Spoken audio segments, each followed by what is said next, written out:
Muy buenas tardes para todos, es un gusto como siempre saludarlos. Hoy dedicaremos al estudio de la Biblia, de ese libro por excelencia, ese manual de vida que Dios nos ha regalado y en el cual podemos encontrar tanta gracia de Dios para nuestras vidas. Los invito para que hoy al fin terminemos el capítulo 11, que es el que estamos viendo. Recuerden que estamos abiertos a resolver sus dudas, si quieren de una forma más personalizada, si de pronto hay algún concepto que no entienden, que de pronto no esté claro para ustedes.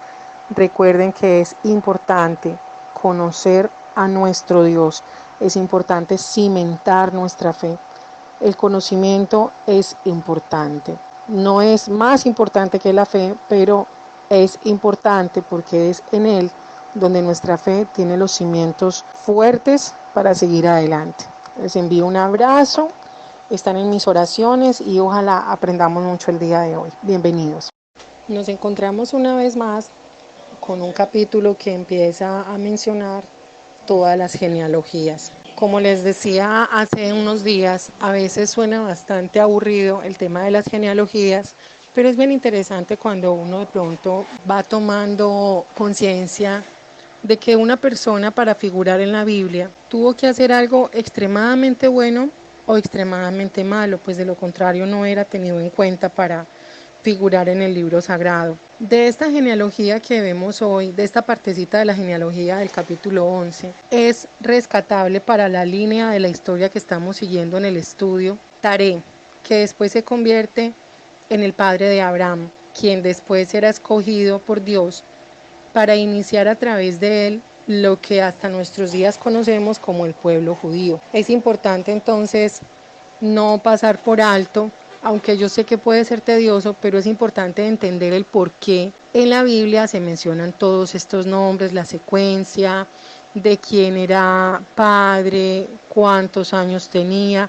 Para los judíos realmente es imprescindible guardar todos estos linajes de sangre, pertenecer a los clanes, a las familias. Incluso uno de los castigos para los judíos de aquella época era ser desterrados, y eso incluía que su nombre sería borrado de la historia del pueblo judío.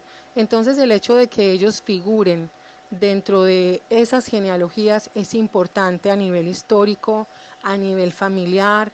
Incluso las genealogías también se utilizan para medir los tiempos de los cumplimientos de las palabras de Dios.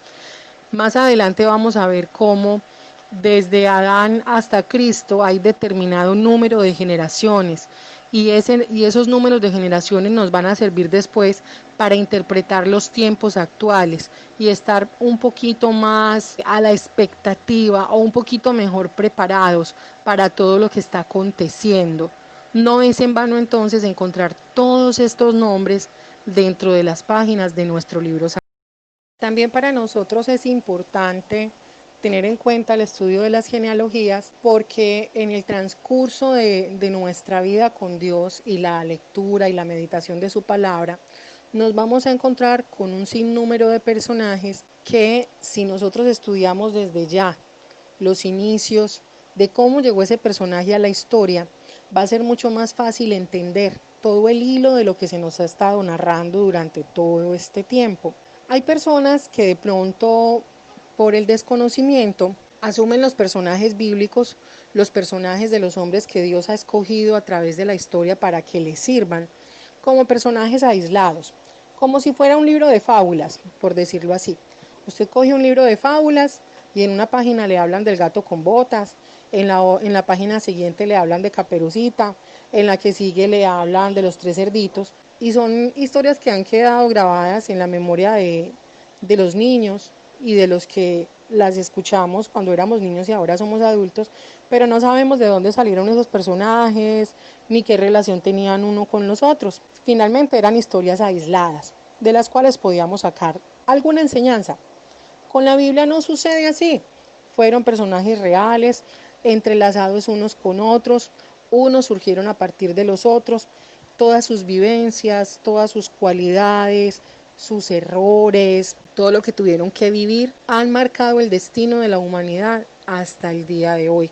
Entonces por eso es importante saber de dónde surge cada personaje, cuál fue su aporte a través de la historia y cómo esa vida puede ministrar mi vida a pesar de que esa persona ya no exista, porque son personas que Dios levantó para dejarnos no una enseñanza cualquiera, sino para darnos testimonio del Dios vivo al cual tú y yo estamos llamados a servirle.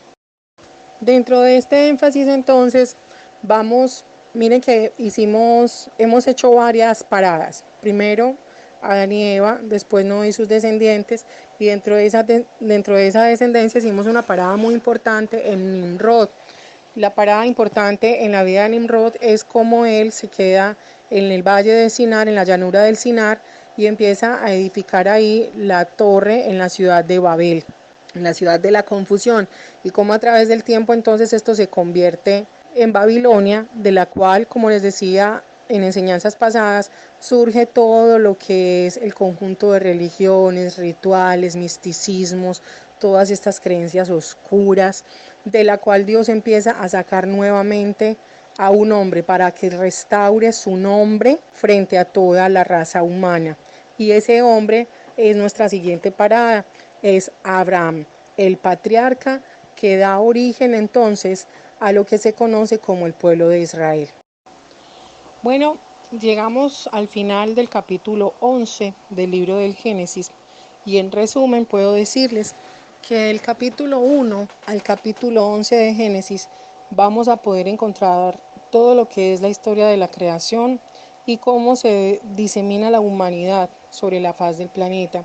Pero a partir del capítulo 12, esa historia se va a empezar a centrar en la historia del patriarca Abraham, cuando es llamado, cuando es sacado de la tierra de Ur de los Caldeos, que todavía eran dominios de Babilonia, cómo empieza Dios a hablar con él, cómo empieza a transformar su pensamiento, cómo empieza Abraham a acrecentar su fe, cómo empieza a entregarse a los designios de ese Dios todopoderoso que le está poniendo un desafío, lo está invitando a salir a una tierra tal vez desconocida para él, le está dando la oportunidad de comunicarse con una deidad superior, lo cual para Abraham no era nada extraño.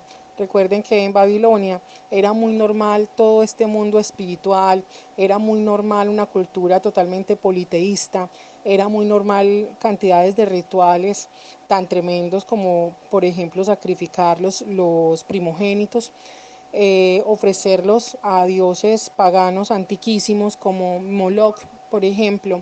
Entonces, para él era algo totalmente nuevo que un Dios tal vez desconocido para él o que de alguna forma hubiese escuchado alguna historia de los descendientes que salieron del arca de Noé, escuchar esa voz de Dios. Él decide empezar a caminar con Dios, decide empezar a tener una relación personal con Dios y se convierte en el padre de la fe, o por lo menos ese es uno de los apelativos que recibe Abraham. Vamos entonces a empezar con el capítulo 12. Los invito, los animo para que sigamos creciendo, conociendo de esto que Dios tiene para nosotros en este libro precioso que Él nos ha dejado de instrucción de vida, la Biblia.